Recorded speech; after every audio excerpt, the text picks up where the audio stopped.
As a result of the pandemic, we waited 3 years for the first ToyCon since the last one. Over this period of silence, the Filipino toy community not only waited, but expanded with new faces as toy collecting was quite the pandemic-friendly hobby. Online shopping expanded in the country's toy market, and it wasn't very hard to get what you wanted. However, not having a physical ToyCon event made things seem very different and a lot less lively. In this video, we're gonna talk about the things I liked and the one thing I did not like about ToyCon 2022. So we can determine whether or not the event lived up to its goal. Performance-wise, I think ToyCon 2022 was a good event. They brought in the best they could, brought communities together to display their collections, showcased a lot of products, statues, and even pop culture merchandise. The event's content catered to a wide variety of demographics. Western media, anime, art toys, and even Filipino works had a place in the convention. And while the selection wasn't the best, the prices were as low as they could get. Some would argue that the selection was what you'd usually see at the Green Hills Mall, and they're not really wrong, but the booths did have some rare items, including those that are exclusive to ToyCon, and the variety was very wide. I'd say the event was a good place for cheap deals and exclusive items,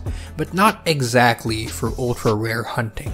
As an event happening in an economically depressing time, this year's ToyCon wasn't as great as previous iterations, but it was a good attempt at restarting the tradition. No big international guests, but I think everything the toy community wanted was there. As an event, ToyCon 2022 is definitely far from perfect, but I believe it gave the Filipino toy community what it yearned for.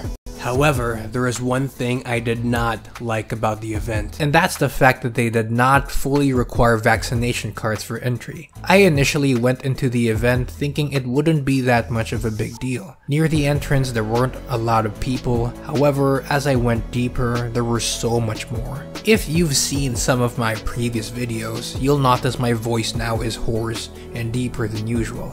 I currently have a sore throat, and hopefully this isn't COVID.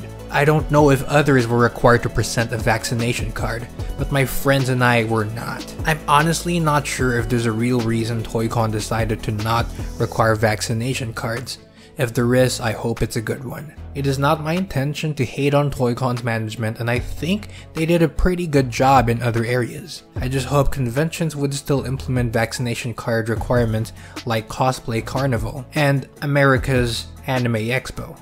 No one wants to get COVID, right? Don't get me wrong though, I think ToyCon 2022 still did a good job. More power to ToyCon, and I'm quite confident next year's iteration of the event will be even better. Anyway, that's it for the video. Stay safe and keep collecting.